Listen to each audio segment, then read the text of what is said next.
जंगल में काली घटाएं छाई हुई थी। बादल जोर से गरज रहे थे। जंगल के नन्हे पक्षियों के दिल भी डरे हुए थे।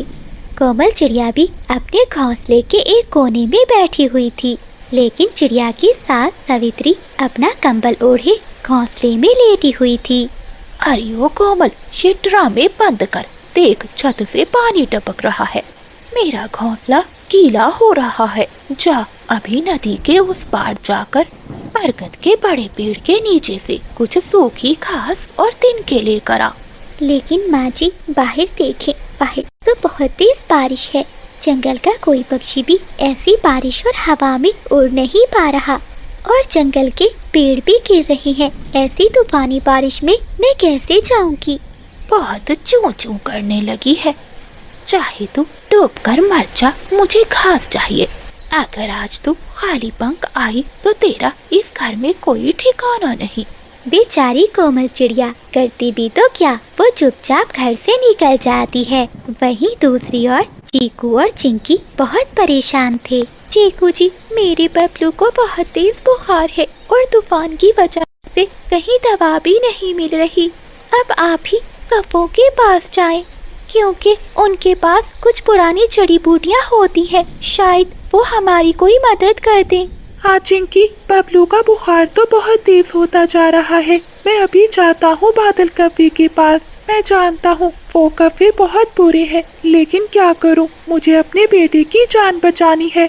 अगर मुझे उनके पाँव पकड़ने पड़े तो मैं पकड़ूंगा, लेकिन अपने बेटे के लिए दवा लेकर आऊँगा।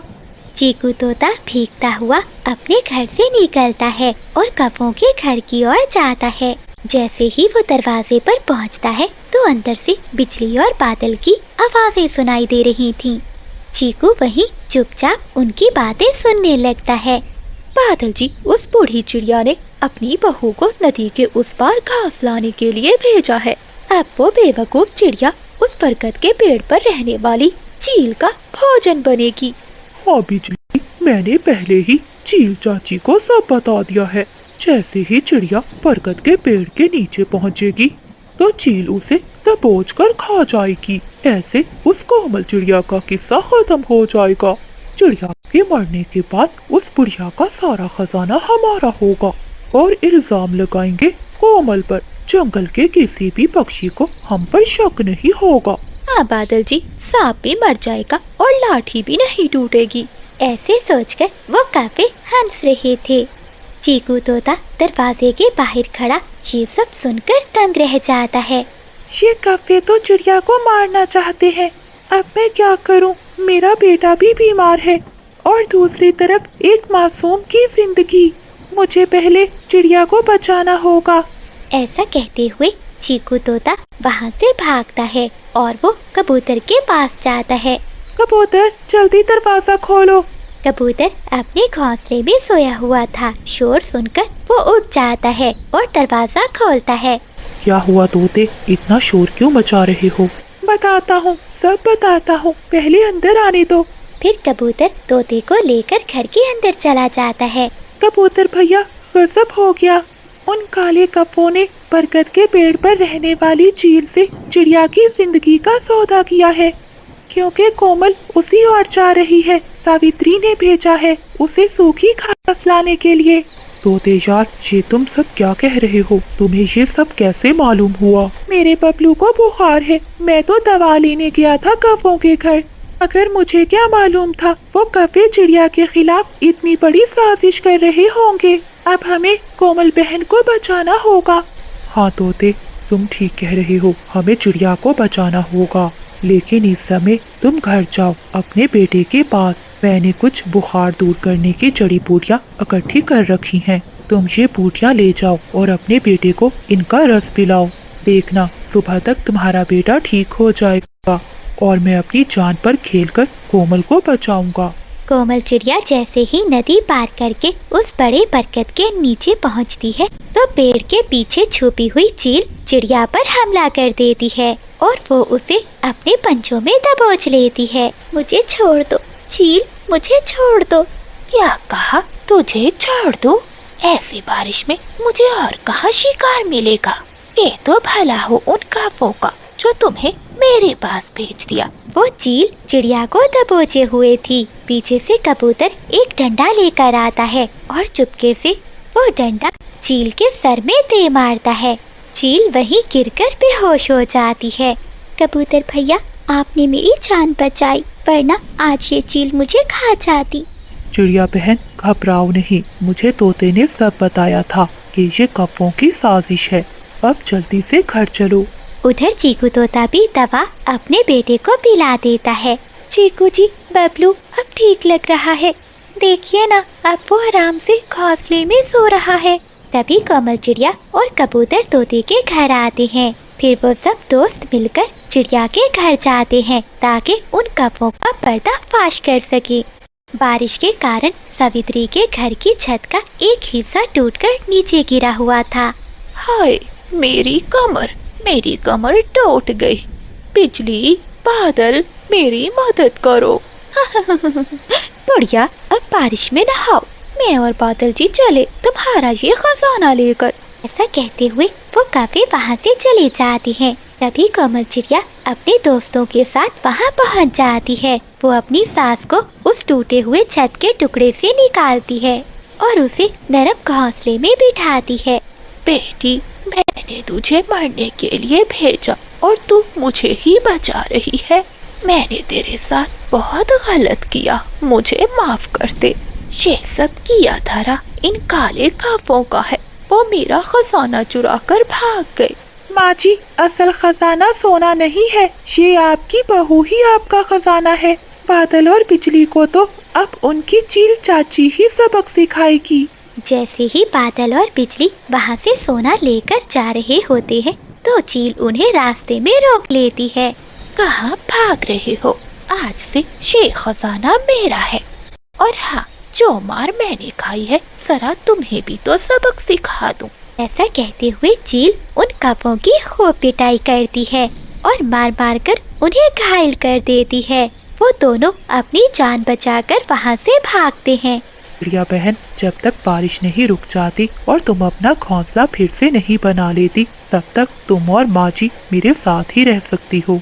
ऐसा कहते हुए कबूतर उन सबको अपने घर में ले जाता है। चिड़िया बहन, तुम्हारे पंखों के बने हुए पकोड़े बहुत स्वादिष्ट होते हैं, आज हम सबको वही बनाकर खिलाओ। हाँ कबूतर भैया, मैं अभी बनाती हूँ। फिर कोमल चिड़िया रसोई में जाती है और सभी पक्षियों के लिए पकोड़े बनाती है। फिर वो सभी दोस्त पकोड़े खाते हुए बारिश का मजा लेते हैं। दोस्तों, बारिश की हर बूंद हमें ये सिखाती है कि बुराई चाहे कितनी ही तेज क्यों ना हो, सच्चाई का दिया कभी नहीं बुझता। तो प्यारे दोस्तों, इस कहानी को लाइक, चैनल को सब्सक्राइब और अपने दोस्तों के साथ शेयर करना मत भूलिएगा। आपका धन्यवाद। जंगल में बहुत तेज बारिश हो रही थी। ऐसी बारिश में बंटी चिड़ा कव्वे सेठ के यहाँ बारिश में भीगते हुए अनाज की बोरियां उठा रहा था। अरे ओ बंटी, जल्दी कर, तुझसे एक बोरी नहीं उठाई जा रही। अपने साथ के दूसरे पक्षियों को तो देख, कितनी बड़ी बड़ी बोरियां उठाकर गोदाम में रख रहे हैं और तू कछुए की तरह आराम से चल रहा है। ऐसे काम करेगा तो तुझे पगार नहीं मिलेगी। ये बात सुनकर बंटी चिड़ा रोने लगता है और कव्वे सेठ से कहता है, नहीं नहीं सेठ जी, मेरी पगार मत काटना, मैं अब जल्दी जल्दी काम करूँगा। थोड़ी देर तक सभी पक्षी अपना अपना काम खत्म कर लेते हैं और फिर सभी पक्षी कव्वे सेठ से पगार लेने आ जाते हैं। ये ले बंटी, तेरे आज की पगार। मगर मालिक, ये तो बहुत कम है। अरे ओ बंटी, तू मुझसे अब हिसाब करेगा, काम तो तू ठीक से करता नहीं है। तुझे इतने पैसे ही मिलेंगे, अगर काम करना है तो कर, वरना कल से मत आना। नहीं नहीं सेठ जी, ठीक है, जितनी पगार मिल गई यही बहुत है। आ गया ना लाइन पर, चला भाग जा यहाँ से। इतना मस्त मौसम हो रहा है, आज तो घर जाकर बिजली से पकोड़े बनवाऊंगा। ऐसा कहते हुए बादल कव्वा अपनी हवाई मोटर में बैठकर घर चला जाता है। बाकी भी मजदूर पक्षी छाता लिए अपने घर की ओर जाने लगते हैं। बंटी चिड़ा ठंड में कांपते हुए तोते के पास जाता है। तोते यार, मुझे भी आज अपने साथ ले जाओ, मेरे पास छाता नहीं है, मेरा घर थोड़ी दूर ही है। बहुत ठंड लग रही है, बरसात में भीग गया हूँ। नहीं नहीं बंटी यार, मुझे माफ करना, तुम्हारा घर मेरे घर से बहुत दूर है और तो और तुम्हारा घर नदी के पास है। तुम्हें तो पता है वहाँ बारिशों के दिनों में पानी बहुत ऊपर आ जाता है। वहाँ तो कभी भी बाढ़ आ सकती है। तुम अकेले चले जाओ, मैं नहीं जा सकता। न कहते हुए तोता अपना छाता लिए वहाँ से चला जाता है और बंटी चिड़ा भी बारिश में भीगते हुए अपने घर की ओर निकल जाता है। कोमल बहू देख, यहाँ बहुत पानी टपक रहा है, एक बाल्टी लाकर यहाँ रख दे। माँ जी, अब तो घर में एक बाल्टी भी नहीं बची। ना जाने आज तो बारिश सुबह से बरस रही है, एक पल के लिए भी आराम नहीं मिल रहा। हाँ, पिताजी आ गए, पिताजी आ गए। घर आकर बंटी चिड़ा अपने घर को देखकर चिंता में पड़ जाता है। माँ, आज तो घर में पानी कुछ ज्यादा ही बढ़ गया है। कोमल, एक बाल्टी मुझे दो, मैं भी पानी निकालता हूँ। अति जी, आप तो सारा दिन के थके हारे आए हैं, हम कर लेंगे। थोड़ा सा पानी कम हो जाए तो मैं सबके लिए भोजन भी बना दूंगी। माँ, पिता की तबीयत कैसी है? बेटे, तुझे तो पता है तेरे पिता अब चल फिर नहीं सकते, बस घोंसले में ही लेटे रहते हैं। दवा मैंने दे दी है, बस आराम कर रहे हैं। जंगल के सभी पक्षियों ने अपने पक्के मजबूत घर बना लिए थे, जबकि बंटी चिड़ा अपने परिवार को लिए नदी के किनारे एक पेड़ पर घर बनाकर रह रहा था। गर्मी और सर्दी के मौसम में तो पानी का बहाव कम रहता था, लेकिन बारिश के मौसम में पानी का बहाव बहुत तेज हो जाता था। सारा दिन बारिश होने के बाद रात को बारिश रुक जाती है। बहू, जाकर रसोई में देख कि अनाज पड़ा है कि नहीं, कहीं वो भी बारिश के पानी में भीग तो नहीं गया। नहीं माँ जी, मैंने राशन ऊंचे में रख दिया था, मैं अभी सबके लिए भोजन बना कर लाती हूँ। फिर कोमल चिड़िया रसोई में जाती है और भोजन बनाती है। वो पूरा परिवार रूखा सूखा भोजन खाता है। बेटे, अब हमें अपना पक्का घर बनवा लेना चाहिए, जरा देखो तो कभी भी टूट सकता है। हाँ माँ, मैं क्या करूँ, बारिशें बहुत तेज हो रही हैं। ऐसी बारिशों में काम करना बहुत मुश्किल है। एक तो मैं बहुत गरीब पक्षी हूँ जो अपने परिवार का सहारा भी नहीं बन सकता। कोई बात नहीं पति जी, बस 2-3 महीनों की तो बात है। ये बरसात के दिन भी कट जाएंगे और फिर हम सब मिलकर मेहनत करेंगे और अपने लिए एक बड़ा और मजबूत घर बनाएंगे। एक दिन कोमल चिड़िया मटका लेकर नदी से पानी भरने आती है। वो नदी का पानी देखकर डर जाती है। अरे ये क्या, पानी तो बहुत ऊपर तक आ गया है, अब हम कहाँ जाएंगे? ये देखकर चिड़िया बहुत परेशान होती है और रात में वो अपने परिवार से बात करती है। बंटी जी, आप जाकर अपने मालिक से पैसे उधार ले लें, अब हम यहाँ नहीं रह सकते। नदी का पानी बहुत ऊपर तक आ गया है, अगर बरसात शुरू हो गई तो हमारे लिए बाहर जाना बहुत मुश्किल हो जाएगा। ठीक है कोमल, मैं कल मालिक से जाकर पैसे मांगता हूँ।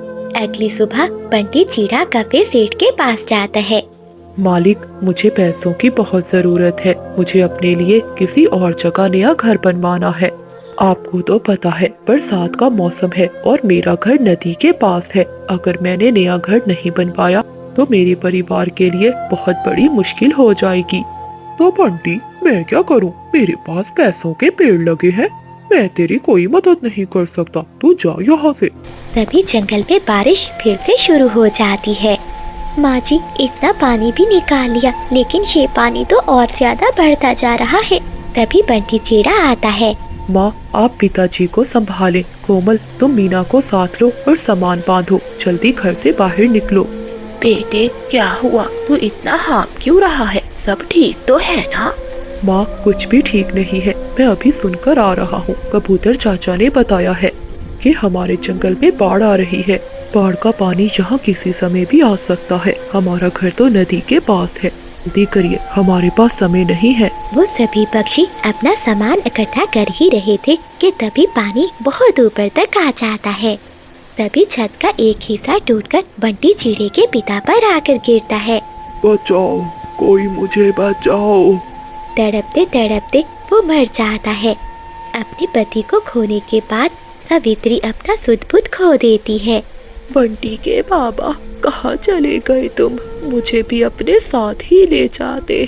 तुम्हारे बिना जीकर मैं क्या करूँगी? माँ जी, ये वक्त बहरे होने का नहीं है, चलिए जल्दी से घर से बाहर निकलिए। जैसे ही वो परिवार घर से बाहर निकलता है तो पूरा घर नदी में बह जाता है। मीना, मेरे पास ही बैठी रहना। बाढ़ का पानी बहुत ऊपर तक आ चुका था। वो सब एक पेड़ पर बैठे हुए थे। माँ, क्या अब हम मर जाएंगे? नहीं मीना बेटी, आपको कुछ नहीं होगा। आपकी माँ आपको कुछ नहीं होने देगी। वो परिवार बहुत सहमा हुआ बैठा था। तभी महारानी चील अपने सिपाही उल्लुओं के साथ नाव पर आती है। पक्षियों, घबराओ नहीं, हम सब आपको बचाने आए हैं। नाव को देखकर उस परिवार की टूटी हुई आशा फिर से जुड़ जाती है। कुछ ही देर में चील के सिपाही उल्लू उन सभी पक्षियों को बचाकर नाव में बिठा देते हैं। ऐसे चील महारानी पूरे जंगल में फंसे हुए पक्षियों को बचाती है और उन्हें सुरक्षित जगह पर ले जाती है। वहाँ ढेर सारे पक्षी थे जिन सब के घर बारिश में टूट चुके थे।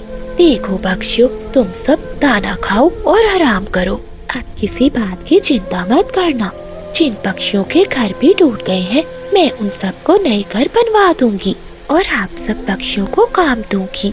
ये बातें सुनकर सभी पक्षियों को तसल्ली होती है और कुछ ही दिनों के बाद चील महारानी उन सब पक्षियों के लिए नए घर बनवा देती है और उन सब पक्षियों को काम भी देती है। माँ, क्या अभी तक पापा नहीं आए? मेरे पेट में बहुत दर्द हो रहा है।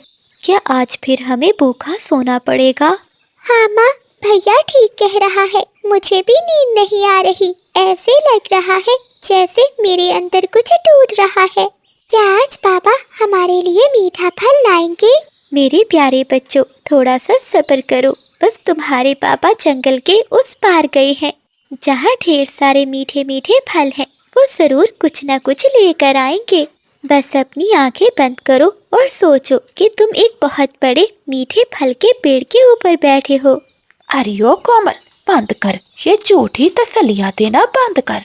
तेरे इस चूं से तेरे बच्चों का पेट नहीं भरने वाला।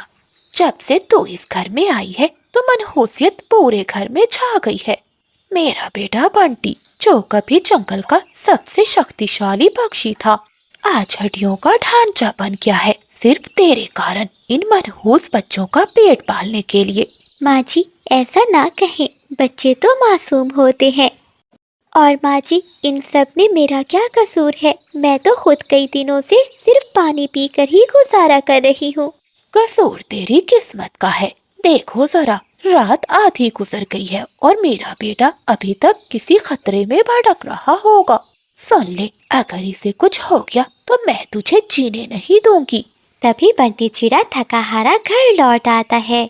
कोमल, माँ, मुझे माफ कर देना। मैंने पूरा जंगल छान मारा। चीलों से छुपकर मैं दूर दूर जंगल तक गया, पर कहीं भी मुझे कुछ खाने के लिए नहीं मिला।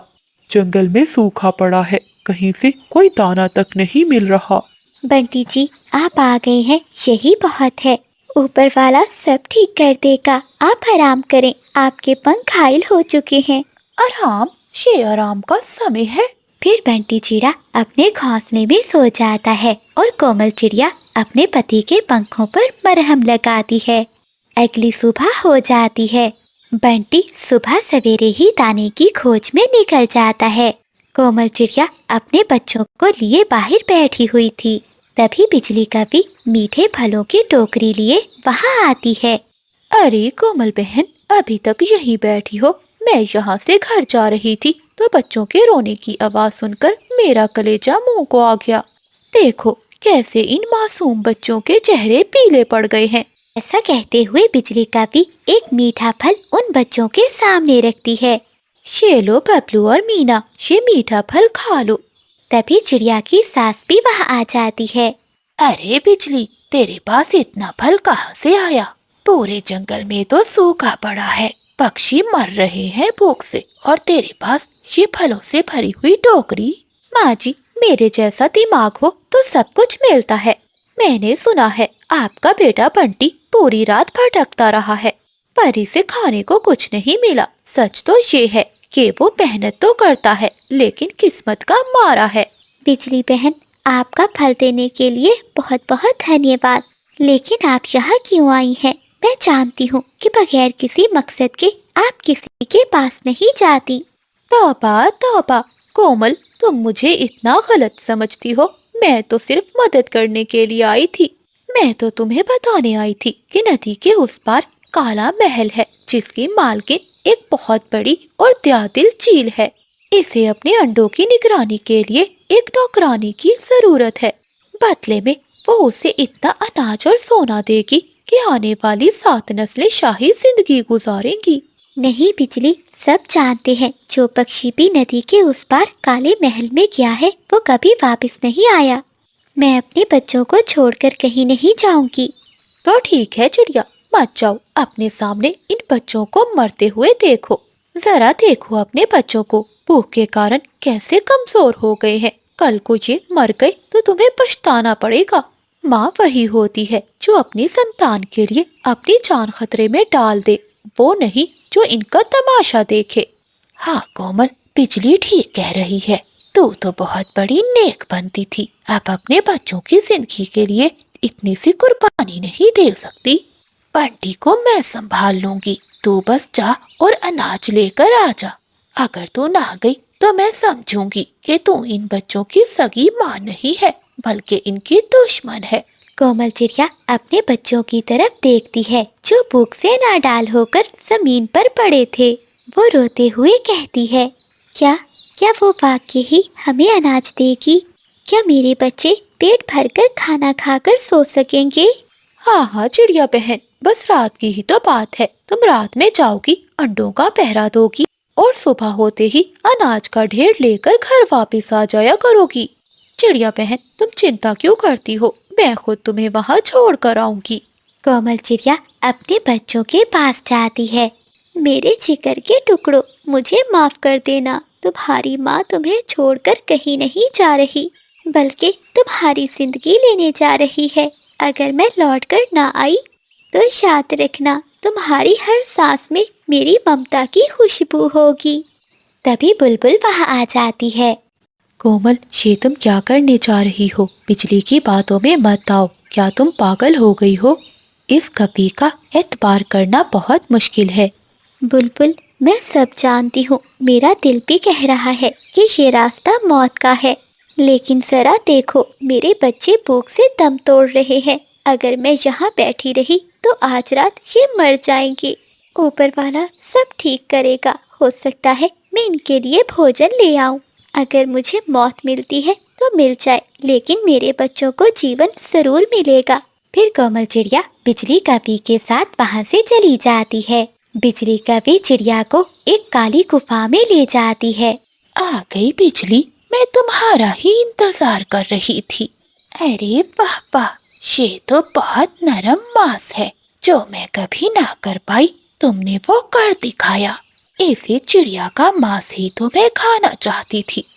बिजली बहन, ये सब क्या कह रही है चील? अरे ओ पागल चिड़िया, ममता ने तुझे अंधा कर दिया था। अब तू इस चील की कैदी है और मैं तेरे घर पर राज करूंगी। धोखा। बिजली, तुम इतनी गिर जाओगी मैंने कभी नहीं सोचा था। अब मेरे बच्चों का कौन सहारा होगा और कौन उन्हें दाना देगा?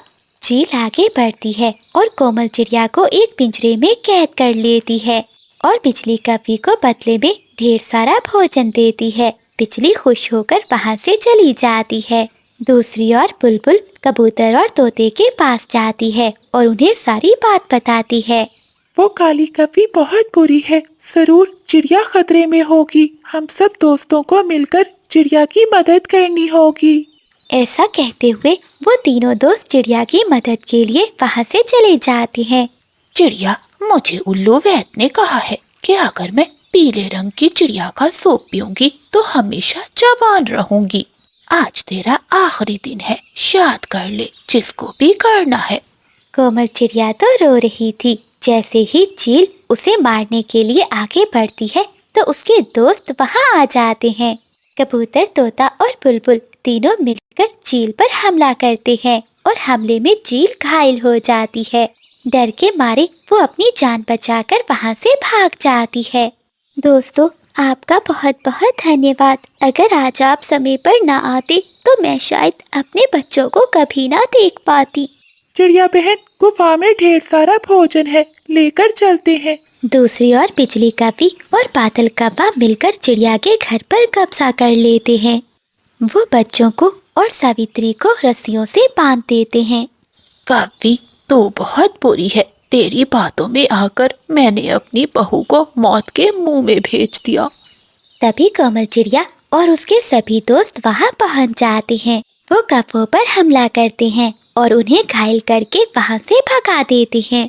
बच्चों, ये लो भोजन, देखो आपकी माँ आपके लिए दाना लाई है। बबलू और मीना अपनी माँ को देखकर बहुत खुश होते हैं। बेटी, मुझे माफ कर दे, मैंने तुझे गलत समझा। दोस्तों, माँ की कदर करें इससे पहले कि वो खाक का हिस्सा बन जाए। मेरी अंगूठी, वो मेरे पंखों से निकलकर कहाँ गई? पंडित जी, वो हमारी शादी की निशानी थी, अगर वो ना मिली तो मैं खुद को कभी माफ नहीं कर पाऊंगी। बबली, हिम्मत मत हारो, मैंने नदी का एक एक पत्थर छान मारा है, वो मिल जाएगी। कोमल बहन, अब आप ही इसे समझाएं। बबली बहन चुप कर जाएं, हम सब मिलकर ढूंढेंगे, आप रोना बंद करें। देखना, आपकी अंगूठी मिल जाएगी। इसी उदासी के माहौल में अचानक दूर से ढोल बजने लगते हैं। अरे, ये कैसी आवाज है? चिड़िया बहन, चलो चलकर देखते हैं। ऐसा कहते हुए वो तीनों वहाँ से उड़ते हैं। एक पेड़ के नीचे बादल कव्वा और बिजली कवि बैठे हुए थे और जंगल के सभी पक्षी उनके आसपास जमा थे। बादल कवि और बिजली कवि के सर पर टोपी थी और आंखों पर काला चश्मा था। खामोश खामोश, जंगल के सभी दुखी पक्षियों के लिए खुशखबरी। मैं और मेरी पत्नी हिमालय के पहाड़ों से उड़कर 7 समंदर पार करके आपकी सेवा में पहुंच चुके हैं। मैं हूं अजीम जादूगर बादल और ये है मेरी पत्नी बिजली परी। हाँ हाँ पक्षियों, आओ, जिसकी भी जो चीज खो गई है वो मिल जाएगी, जिसका दाना खत्म हो गया है वो डबल हो जाएगा।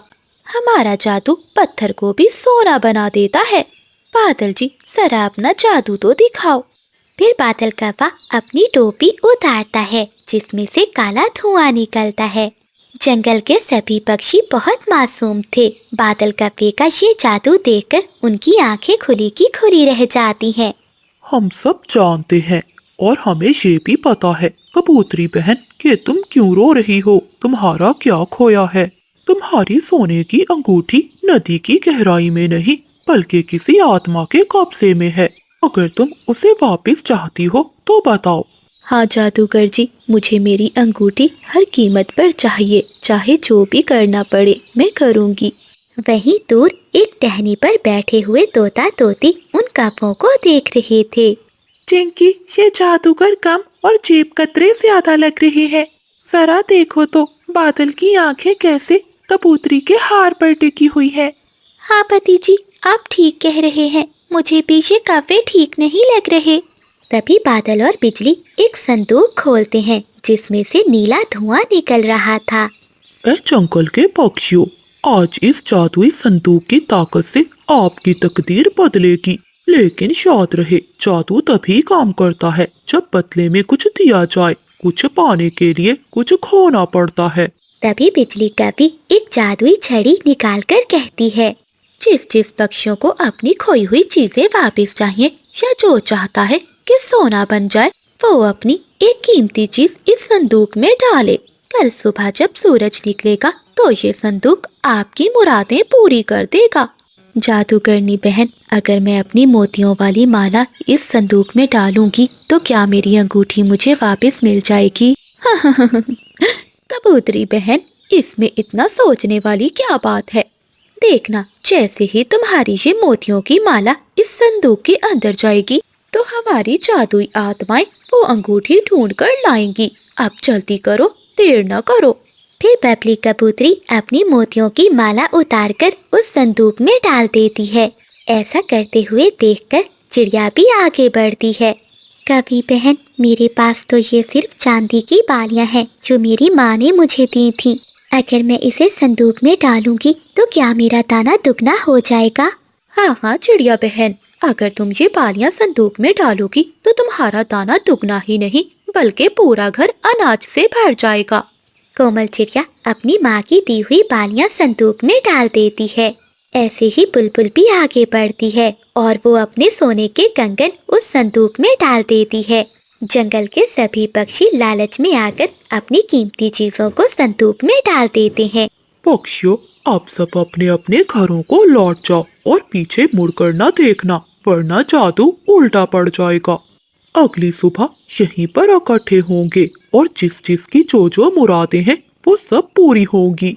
बादल की बातें सुनकर सभी पक्षी खुशी खुशी वापस अपने घरों को लौट जाते हैं। चीकू जी, मुझे कुछ ठीक नहीं लग रहा। मेरा जी चाह रहा है कि अभी जाकर इन कपों के पंख नोच लूं। नहीं चिंकी, हमारे ऊपर पक्षी विश्वास नहीं करेंगे।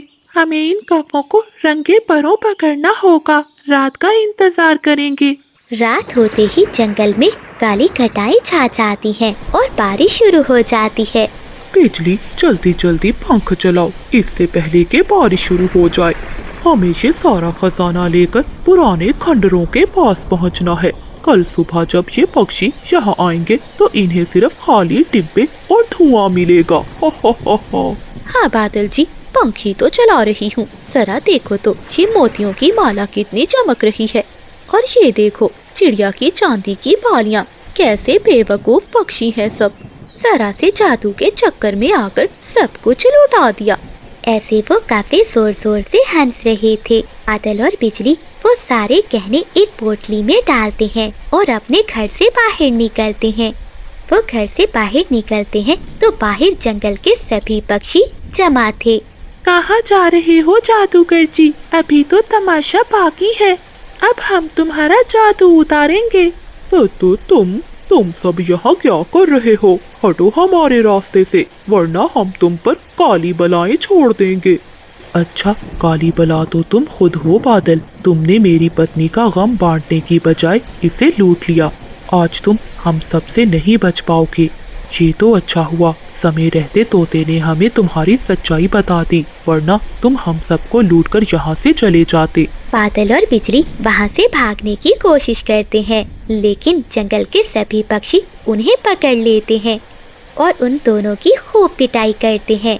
बिजली भागो, ये सब हमें मार डालेंगे। ऐसा कहते हुए वो पोटली वहीं छोड़कर कब्बे भाग जाते हैं। जब वो पोटली खोलते हैं तो सभी पक्षी अपने अपने गहने वापस ले लेते हैं। तभी उस पोटली में कबूतरी की अंगूठी भी थी। कबूतरी बहन, ये देखें आपकी अंगूठी। ये सब इन्हीं कपों की चाल थी हमें लूटने की। हाँ चिड़िया बहन, यही मेरी अंगूठी है। बबली कबूतरी भी अपनी अंगूठी देखकर खुश हो जाती है। याद रखो दोस्तों, सच्चा जादू मेहनत और ईमानदारी में है। जो आपको रातों रात अमीर बनाने या गैब से चीजें लाने का दावा करे, वो सबसे बड़ा धोखेबाज होता है। तो प्यारे दोस्तों, इस कहानी को लाइक, चैनल को सब्सक्राइब और अपने दोस्तों के साथ शेयर करना मत भूलिएगा। आपका धन्यवाद। हाय हाय पक्षियों, देखो मेरा सब कुछ लुट गया। मेरी जादुई घड़ी चोरी हो गई है। हाय मेरा भाग्य, अब ये मेरा महल जैसा घर बर्बाद हो जाएगा। बादल कव्वे की माँ सावित्री ऐसे चिल्ला चिल्ला कर पक्षियों को बुला रही थी। चिड़िया, भोजन छोड़ो। लगता है जो बरगद वाले बड़े पेड़ पर कव्वों का घर है, वहाँ किसी ने चोरी की है। माँ जी की वो घड़ी कोई मामूली चीज नहीं थी।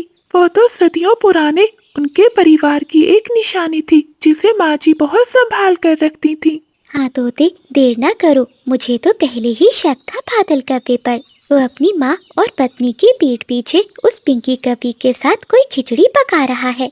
ऐसा कहते हुए कोमल चिड़िया और चीकू तोता कव्वों के घर जाते हैं। वहाँ बादल कव्वा बड़ी चालाकी से अपनी माँ के आंसू पोंछ रहा था।